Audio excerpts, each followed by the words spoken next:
Welcome back প্রত্যেককে আমার চ্যানেলে। তোমাদের যে আমি বিভিন্ন কম্পিটিটিভ রিলেটেড এক্সামের জন্য যে গ্রামার ও ভোকাবুলারি পার্টের যে প্র্যাকটিস সেট 25 কোয়েশ্চেন সলভ করাচ্ছিলাম, আজকে সেট নাম্বার 4-এর কিছু গুরুত্বপূর্ণ কোয়েশ্চেন অ্যান্সার ডিসকাস করাবো এই ভিডিওতে। তো সবাইকে বলবো ভিডিওটি অবশ্যই প্রথম থেকে শেষ পর্যন্ত দেখার জন্য। দেখে ভালো লাগলে অবশ্যই ভিডিওটি বন্ধুদের শেয়ার করে দেবেন, লাইক করবেন এবং অবশ্যই চ্যানেলটিকে সাবস্ক্রাইব করে রাখবেন নোটিফিকেশান পাওয়ার জন্য। তো আসি কোয়েশ্চেন নাম্বার 1, বলছে find out the part containing the error, অর্থাৎ এরর কারেকশান, অর্থাৎ কোন পার্টের এরর রয়েছে।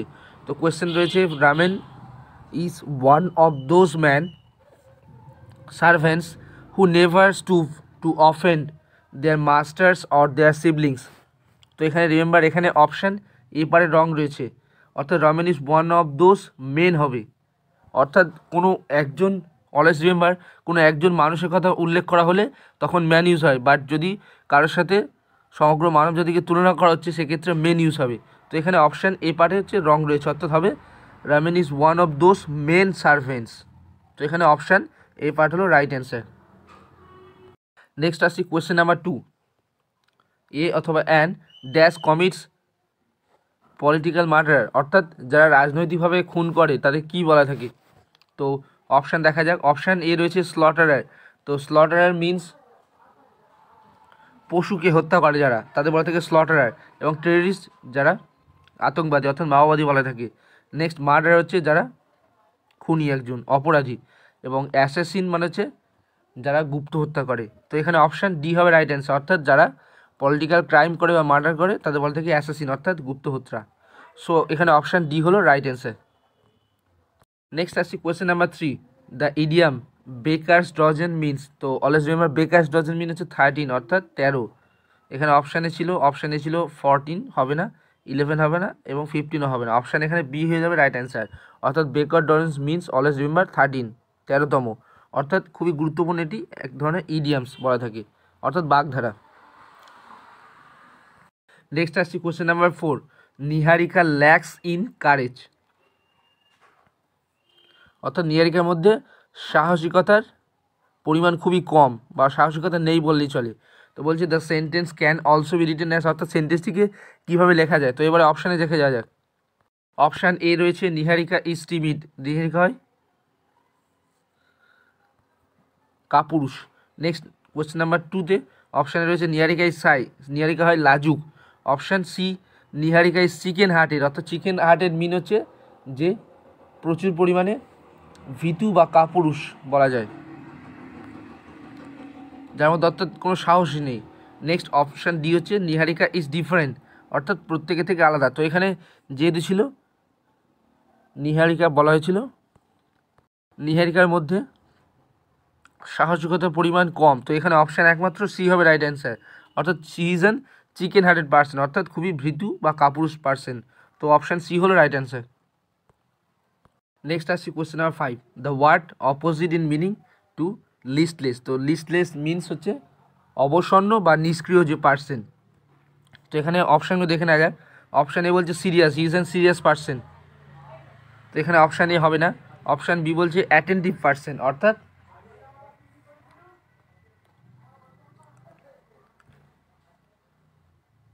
তিনি একজন অ্যাটেন্টিভ পার্সন, অর্থাৎ জাঁকজমকপূর্ণ পার্সন। অপশান বি হতে পারে। নেক্সট অপশান সি ডি দেখা যায়। অপশান সি বলছে he is an loyal person, অর্থাৎ খুবই করুণাময় ব্যক্তি, that's will be wrong. Next option D হচ্ছে হি ইজ অ্যান প্রফেন পার্সন। তো প্রফেন মানে হচ্ছে অপবিত্র বা ভক্তিহীন যে ব্যক্তি। তো এখানে যেহেতু বলেছিল লিস্টলেস পার্সন, অর্থাৎ তিনি একজন অবসন্ন বা নিষ্ক্রিয় ব্যক্তি, অর্থাৎ যার কোনো ভ্যালু নেই তেমন। তো এখানে তাহলে অপশান একমাত্র বি হবে রাইট অ্যান্সার, অর্থাৎ he is an attentive person, যার অপোজিট অর্থাৎ বিপরীত শব্দ, অর্থাৎ তিনি একজন আকর্ষণীয় ধরনের ব্যক্তি বা জাঁকজমকপূর্ণ ব্যক্তি। তো অপশান বি হলো রাইট অ্যান্সার। পরবর্তী আসছি question number 6, rewrite the following sentence in positive degree. তো ডিগ্রি চেঞ্জ বলছে the Nile is the longest river of Egypt. তো the Nile is the longest river of Egypt, এটি রয়েছে superlative ডিগ্রিতে,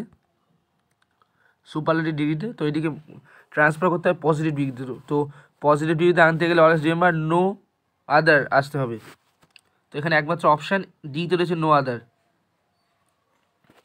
এবং বাক্যের অলওয়েজ নো আদারের পরে সিঙ্গুলার, অর্থাৎ no other river of Egypt রয়েছে ইজ। তো সো লং অ্যাজ, সো আর অ্যাজ ইউজ হয়ে থাকে অলওয়েজ রিমেম্বার। এখানে একমাত্র দেখো সো অ্যাজ রয়েছে অপশান ডিতে, আর কোথাও নেই। তো এখানে অপশান ডি হলো রাইট অ্যান্সার, অর্থাৎ no other river of Egypt is so long as the Nile, অর্থাৎ নীলের মতো পৃথিবীতে এমন কোনো নদী নেই। অপশান ডি হলো রাইট অ্যান্সার।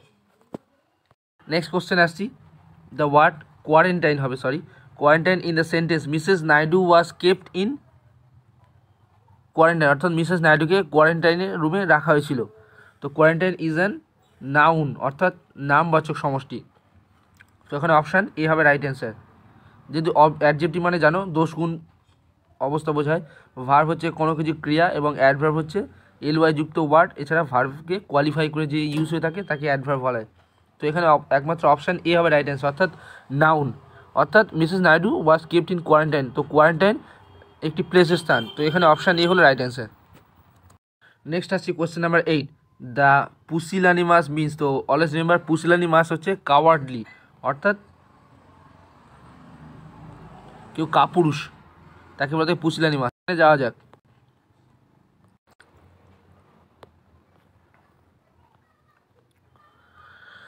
তো এখানে অপশান এ আছে অডাসিয়াস। তো অডাসিয়াস মানে হচ্ছে মনে রাখবে দুঃসাহসী ব্যক্তি, অর্থাৎ খুবই ব্রেভ পার্সন যিনি। নেক্সট হচ্ছে ফেরোসিয়াস, ফেরোসিয়াস মানে হচ্ছে হিংস্র বস্তু। নেক্সট হচ্ছে অপশান সি হচ্ছে কাওয়ার্ডলি, অর্থাৎ যে কাপুরুষ। তো এখানে অপশান সি হলো রাইট অ্যান্সার। এবং লাস্ট জেনে রাখ ম্যালিগন্যান্ট, ম্যালিগন্যান্ট মিনস হচ্ছে মারাত্মক ধরনের কোনো কিছু। তো এখানে অপশান দেখে বোঝা যাচ্ছে অপশান সি হবে রাইট অ্যান্সার, কাওয়ার্ডলি, অর্থাৎ তিনি একজন কাপুরুষ সচিত মানুষ। পরবর্তী কোশ্চেন নাম্বার 9 আসছি, চেঞ্জ দ্য ভয়েস, অর্থাৎ ভয়েস চেঞ্জ, অর্থাৎ বাচ্চা পরিবর্তন করতে বলছে whose house did they buy, অর্থাৎ তারা কার বাড়ি কিনেছে। তো এখানে অলওয়েজ রিমেম্বার ভয়েস চেঞ্জ করতে গেলে ডাব্লিউএইচ ওয়ার্ড থাকলে, যে যেখানে ডাব্লিউএইচ ওয়ার্ড রয়েছে তো ডাব্লিউএইচ ওয়ার্ডটি প্রথমে বসে যায়। তো এখানে ডাব্লিউএইচ হুজ 4টি অপশানে রয়েছে, তো হলো হুজ। নেক্সট হচ্ছে হাউস বলেছিল, হাউস হলো। দেন ডিড আছে, ডিড মানে পাস্ট টেন্সে অলওয়েজ রিমেম্বার। তো পাস্ট টেন্সে এখানে একমাত্র রয়েছে অপশান এ আর ডি, অর্থাৎ অপশান বি সি দুটো বাদ চলে গেল। ধরো এবারে দেখছি, নেক্সট আছে ওয়াজ হলো, দেন ওয়াজের পরে বাই আছে, অর্থাৎ ভার্বের থার্ড ফর্ম হবে। ভার্বের থার্ড ফর্ম কোনটা রয়েছে, বড রয়েছে, এখানেও বড রয়েছে, রাইট হ্যান্ড রয়েছে। দেন হচ্ছে বাই আসতে হবে প্রিপোজিশন হিসাবে, তো বাই এখানে রয়েছে, এখানেও রয়েছে। নেক্সট অপশান এখানে রয়েছে দে, THEY দে। তো তোমরা অলওয়েজ জানো দে থাকলে ইউজ হয়ে থাকে THEM ডেম। তো এখানে একমাত্র অপশান ডিতে রয়েছে ডেম, আর অপশান এতে রয়েছে THEN দেন। সো অপশান এখানে ডি হলো রাইট অ্যান্সার, অর্থাৎ whose house was brought by them. Option D is the right answer. Next আসছি question number 10, choose the misspell word, অর্থাৎ কোনটি রং ওয়ার্ড রয়েছে। তো প্রথমে আসছে ভিভেসিয়াস মানে হচ্ছে প্রাণবন্ত। নেক্সট হচ্ছে ভাইরোলজি রয়েছে, অর্থাৎ উদ্ভিদের যে বায়োলজি তোমরা পড়েছি ভাইরোলজি, অর্থাৎ যে কোষবিদ্যা। নেক্সট হচ্ছে ভাইব্রেশন, অর্থাৎ কোনো কিছু ভাইব্রেট মনে থাকা। নেক্সট অপশান বি হচ্ছে ভাইরুলেন্স, স্পেলিং রং রয়েছে, VIRULANCE হবে, LANCE ভাইরুলেন্স। তো ভাইরুলেন্স মিনস মনে রাখবে কোনো কিছু তীব্রতা, অর্থাৎ ফ্রিকোয়েন্সি বা এক ধরনের ভাইরাস। তো অপশান এখানে বি পার্টের রং রয়েছে, VIRULANCE হবে। নেক্সট আসছি 11, complete the sentence with appropriate question tag. তো কোয়েশ্চেন ট্যাগ বলছে Naresh fail to perform well in the tournament, অর্থাৎ নরেন যে টুর্নামেন্টে সে ভালো পারফর্ম করতে পারেনি। তো কোয়েশ্চেন ট্যাগ আমি তোমাদের অলওয়েজ বলেছিলাম, কোয়েশ্চেন ট্যাগ যদি পজিটিভ থাকে তো অ্যান্সার নেগেটিভে বাড়াবে, এবং কোয়েশ্চেন ট্যাগ নেগেটিভে থাকলে যেহেতু এখানে পজিটিভে রয়েছে, অর্থাৎ Naresh fail to perform well in the tournament, তো হবে নেগেটিভে আসবে। যেহেতু ফেল্ড আছে, ফেল্ড অর্থাৎ পাস্ট টেন্স, তো পাস্ট টেন্সে এখানে দেখো একমাত্র রয়েছে ডিড নট রয়েছে, তো অর্থাৎ ডিড নট হি হলো, অপশান এ হলো রাইট অ্যান্সার। বাট যদি থাকতো হি ফেলস তখন তো অপশান বি ডাজন্ট। এবং উন্নট কখন হতো, যখন শ্যাল উইল ইউজ থাকতো, নরেন শ্যাল ফেল, তখন হতো উন্নট হি। নেক্সট আসছি 12, Kajal hurt hurt self in the movie with a broken glass, অর্থাৎ কাজল নিজেকে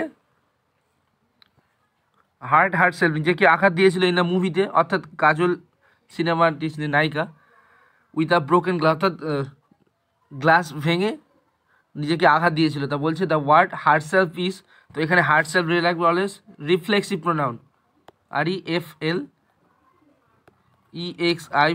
রিফ্লেক্সিভ প্রোনাউন, অর্থাৎ রিফ্লেক্সিভ প্রোনাউন হচ্ছে সেলফযুক্ত ওয়ার্ড ইউজ থাকে, অর্থাৎ my self, her self, himself থাকলে তাকে রিফ্লেক্সিভ প্রোনাউন হিসাবে গণ্য করা থাকে। তো এটা হলো অ্যান্সার, হার সেলফ হলো এক ধরনের reflexive pronoun, REFLEXIVE, reflexive pronoun, অর্থাৎ এখানে অপশান এ হলো রাইট অ্যান্সার, আর রিফ্লেক্সিভ প্রোনাউন। নেক্সট আসছি 30, কমপ্লিট দ্য সেন্টেন্স, বলছে আ ব্যাড ওয়ার্কম্যান, তবে cruel with his tools, option C হবে রাইট অ্যান্সার। এটি এক ধরনের ইডিয়ামস। এখানে অপশানে ছিল ফাইটস উইথ হিজ মাস্টারের সাথে যে ঝগড়া করে, হবে না। অ্যার্গিউ উইথ হিজ ফ্রেন্ড, অর্থাৎ যে তার বন্ধুর সাথে তর্ক করে। নেক্সট অপশান ডি ছিল হাইড হিজ উইকনেস, অর্থাৎ যে তার গোপনীয়তা বা যে দুর্বলতা রয়েছে সেগুলিকে হাইড করে। তো এখানে অপশান একমাত্র ডি হবে রাইট অ্যান্সার, অর্থাৎ ক্রুয়েল উইথ হিজ টুলস, অর্থাৎ তার যন্ত্রপাতির সাথে মানে সমস্যার মধ্যে পড়ে থাকে। অপশান একমাত্র সি হলো right answer, let's remember. Next আসছি 40, মোর দ্যান ওয়ান গার্ল, তবে more than one girl wounded in the stampede last year. তো এই কোয়েশ্চেনটি সলভ করার সবচেয়ে সহজ উপায়, এখানে দেখা হলো হচ্ছে লাস্ট ইয়ার, অর্থাৎ গতকাল বা গত বছর, লাস্ট ইয়ার অর্থাৎ পাস্ট টেন্সে। তো এখানে একমাত্র রয়েছে এখানে তাহলে অপশান ডি আর এ বাদ চলে যাবে, অপশান রয়েছে বি আর সি। তো এখানে বলছে মোর দ্যান ওয়ান গার্ল, অর্থাৎ একের অধিক, মোর দ্যান ওয়ান গার্ল। তো মোর দ্যান যখন থাকে তারপরে যে সেন্টেন্স, অর্থাৎ ওয়ান গার্ল বলছে, তো এখানে সিঙ্গুলার হবে, অর্থাৎ ওয়াস হবে। নেক্সট আসছি 50, he devoted his life dash the service of humanity, অর্থাৎ নিজের জীবনকে সে মানুষের সেবার কাজে লাগিয়ে দিয়েছিল। তো ডিভোটেডের পরে অলওয়েজ মোটাকে ডিভোটেড টু, অর্থাৎ অতিবাহিত করা বা নিজের লাইফকে দিয়ে দেওয়া কারোর কাছে, একমাত্র অপশান ডি হবে রাইট অ্যান্সার। এটি এক ধরনের অ্যাপ্রোপ্রিয়েট প্রিপোজিশন, অর্থাৎ ডিভোটেড টু, অর্থাৎ ধরো কেউ ঈশ্বরের প্রতি নিমজ্জিত করলো, অর্থাৎ ডিভোটেড টু। নেক্সট আসছি 60, excessive and funny imitation of something is known as. তো excessive and funny imitation of something that is known as, option A বলছে পর্ট্রেয়াল করা, অর্থাৎ চিত্রাঙ্কন করা যেটিকে বলা থাকে, না, option A wrong answer. Option B হচ্ছে পিকারিস্কুই, অর্থাৎ স্মৃতিচারণা করা, that's is always wrong. Option C হচ্ছে ভিজুয়ালাইজেশন, অর্থাৎ কোনো কিছু ভিজুয়ালাইজ করা, অর্থাৎ কল্পনা করা বা দৃশ্যায়ন করা, মানে মনে মনে স্বপ্নর মতো ডে ড্রিম করা। নেক্সট হচ্ছে ক্যারিক্যাচার করা, ক্যারিক্যাচার মিনস হচ্ছে কোনো কিছুকে ব্যঙ্গচিত্র করা, অর্থাৎ এখানে অপশান ডি হবে একমাত্র, অর্থাৎ excessive and funny imitation of something, অর্থাৎ কোনো কিছু ব্যঙ্গ করা, কাউকে ধরো ব্যঙ্গ করা। তো একমাত্র হবে option D, caricature, option D is the right answer. Next আসছি question number 70, it is time dash the shop to be shut. তো রাইট প্রিপোজিশন, তো it is time for the shop to be shut, for the shop to be shut, মানে এটি এমন ধরনের সময় for the শপের জন্য, টু বি শাট মানে যে দোকানটি বন্ধ করতে হবে। অপশান সি হলো right answer, that is one kind of voice change. Next আসছি 80, ভ্যাসেকটমি ডিলস উইথ। তো ভ্যাসেকটমি মানে হচ্ছে রক্তনালী বা রক্তনালিকা। তো ভ্যাসেকটমি ডিলস উইথ করে, তবে স্টেরিলাইজেশন, অর্থাৎ যারা ব্যাকটেরিয়াকে নাশ করে থাকে। তো রক্তনালী যে সেই ব্যাকটেরিয়া বা দূষিত রক্তকে বাদ দিয়ে নিষ্কাশন করে বিশুদ্ধ বা পিউরিফিকেশনের মাধ্যমে রক্তকে লাতো করে। তো এখানে অপশান বি হবে রাইট অ্যান্সার।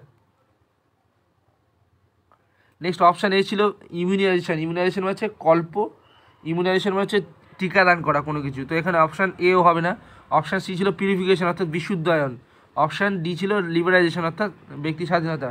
তো একমাত্র অপশান সি হবে রাইট অ্যান্সার, বি হবে রাইট অ্যান্সার অর্থাৎ স্টেরিলাইজেশন মিনস হচ্ছে ব্যাকটেরিয়া নাশক, অর্থাৎ ভ্যাসেক্টমি যেটি রক্তনালী সেটি ব্যাকটেরিয়াকে নাশ করে। সো অপশান এখানে বি হলো রাইট অ্যান্সার। নেক্সট আসছি 90, find out the sentence grammatically wrong, অর্থাৎ কোন সেন্টেন্সটি গ্রামাটিক্যালিভাবে রং রয়েছে খোঁজো। তো এখানে বলছে Kailash was tried by walking, অর্থাৎ হাঁটতে ক্লান্ত হয়ে গেছিলো, that will be right. Next question number 2 ছিল C is fond of dancing, অর্থাৎ সে নাচের প্রতি আসক্ত। Next option C we can't but dwell in cities, that will be correct. But option D হচ্ছে there is no brother but love his sister, অর্থাৎ এমন কোনো ভাই নেই যে তার সিস্টারকে ভালোবাসে না। তো এখানে অপশান এখানে এস হবে, লাভস হবে। Always remember there is no brother but loves his sister, অর্থাৎ এমন কোনো ভাই নেই পৃথিবীতে যে তার বোনকে ভালোবাসে না। নেক্সট আসছি 20, Broges abandon her in the forest. Abandon অর্থাৎ Broges abandon her in the forest, অর্থাৎ পরিত্যক্ত বা অসংযমী এলাকাতে জঙ্গলে ধরো হারিয়ে গিয়েছিল। তো বলছে replace the verb by a phrasal গ্রুপের দ্বারা। তো এখানে অপশান এতে রয়েছে গেভ অ্যাওয়ে। তো গেভ অ্যাওয়ে মানে হচ্ছে কোনো কিছু দান করা, মনে রাখবে। গেভ ইন মানে হচ্ছে কোনো কিছু কারোর প্রতি বশ্যতা স্বীকার করা। এবং অপশান সি হচ্ছে গেভ আপ। গেভ আপ মানে হচ্ছে ছেড়ে দেওয়া বা হারিয়ে যাওয়ার ক্ষেত্রে বলা থাকে, বা লুজ হওয়া। আর অপশান ডি হচ্ছে গেভ অফ। গেভ অফ মানে হচ্ছে এমিট করা, অর্থাৎ ফর এক্সাম্পল ধরো বললাম যে flower gave of sweet smell, অর্থাৎ ফুল থেকে সুগন্ধ দ্রব্য বাড়ে থাকে। তো এখানে একমাত্র অপশান সি হবে রাইট অ্যান্সার, অর্থাৎ গেভ আপ করা, অর্থাৎ ছেড়ে দেওয়া বা হারিয়ে যাওয়া, অর্থাৎ জঙ্গলের মধ্যে সে ধর হারিয়ে গিয়েছিল। তো অপশান একমাত্র সি হলো কারেক্ট অ্যান্সার। নেক্সট আসছি question number 21, add proper prefix to infectant. তো ইনফেক্ট্যান্ট হবে disinfectant, but uninfectant, infectant and anti infectant দিয়ে কোনো সেন্টেন্স হয় না। ডিসইনফেক্ট্যান্ট মানে হচ্ছে কোনো কিছু সংক্রামক শক্তিনাশক, অর্থাৎ কোনো কিছু ধরো ভাইরাস বা কোনো কিছু জীবাণু ধীরে ধীরে ক্রমশ বৃদ্ধি পাচ্ছে, তো তাকে পরাস্ত করার জন্য যে অ্যান্টিডোট অর্থাৎ শক্তিনাশক তাকে বলা থাকে ডিসইনফেক্ট্যান্ট। নেক্সট আসছি 22, আর লেক্সিকোগ্রাফার রাইটস। তো একজন লেক্সিকোগ্রাফার অর্থাৎ যিনি একজন অভিধা লেখা, তো তিনি রাইট করেন সনেট অর্থাৎ চতুষ্পদী কবিতা যিনি লেখেন, হবে না। এপিক অর্থাৎ মহাকাব্য, অর্থাৎ রামায়ণ মহাভারত এগুলিকে এপিকাব্য বলা থাকে। অপশান সি হচ্ছে বার্লেস্কি।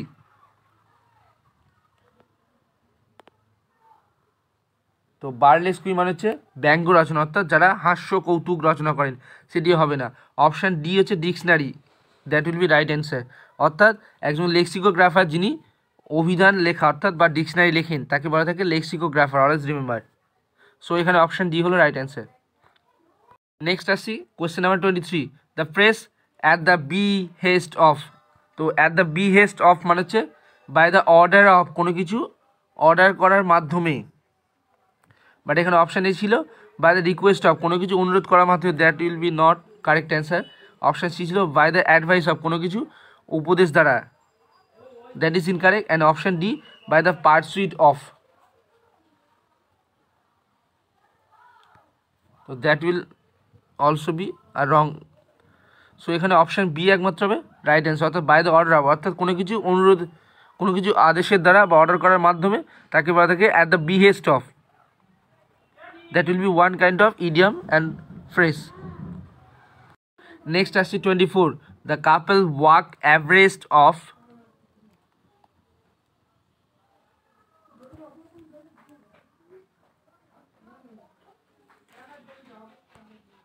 তো abreast of মানে হচ্ছে আবৃত করা বা একে অপরের প্রতি যুগলবন্দি হওয়া। তো এখানে ইউজ হবে অপশান সি হবে রাইট অ্যান্সার, অর্থাৎ ইচ আদার, প্রত্যেকেই। অপশান সি হবে এখানে রাইট অ্যান্সার, ওয়ান অ্যানাদার হয় না, ইচ আদার হয়, একে অপরের প্রতি। নেক্সট অ্যান্ড লাস্ট আসছি question number 25, Param said to them may God bless you. বলছে চেঞ্জ ইন্টু ইনডিরেক্ট স্পিচ। তো পরম সেড টু দেম তাদের বললো মে গড ব্লেস ইউ, ঈশ্বর তোমাদের মঙ্গল করুন। তো বলছে ইনডিরেক্ট স্পিচ অর্থাৎ ন্যারেশন চেঞ্জ। তো এখানে একমাত্র দেখো সেড টু দেম অর্থাৎ প্রে করা। এখানে দেখো অপশান বি আর ডিতে রয়েছে প্রেড, আর অপশান এ আর সিতে রয়েছে উইশ করা। তো অপশান এ আর সি রং। এবার অপশান বি আর ডিতে দেখা যায় প্রথমে প্রে রয়েছে, প্রে, দেন হচ্ছে সেড টু দেম, প্রে থাকলে সেটের পরে টু দেম, তবে টু দেম।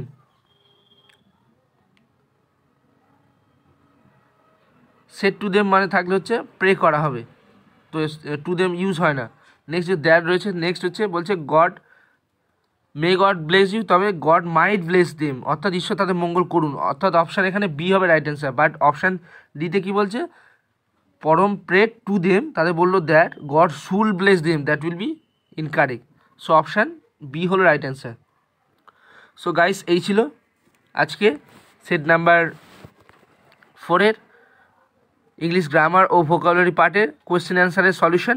সো ভিডিওটি ভালো লাগলে উপকৃত হলে অবশ্যই বন্ধুদের মধ্যে শেয়ার করবেন, লাইক করবেন এবং অবশ্যই চ্যানেলটিকে সাবস্ক্রাইব করে রাখবেন নোটিফিকেশান পাওয়ার জন্য। তো প্রত্যেকে অসংখ্য ধন্যবাদ এবং নমস্কার।